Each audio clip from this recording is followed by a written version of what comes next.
Your DevOps transformation starts with one command, one script, one lesson at a time. You do not wake up as a cloud architect. You build that identity through daily practice. Write one bash script, deploy one container, break one lab environment, and fix it. Each small action strengthens your skills and sharpens your thinking. There will be moments when Kubernetes feels complex, when pipelines fail, when logs make no sense.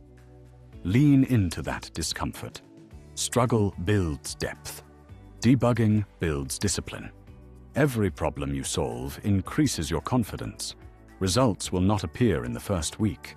Interviews may not come fast. Promotions may take time. Stay consistent. Skill compounds.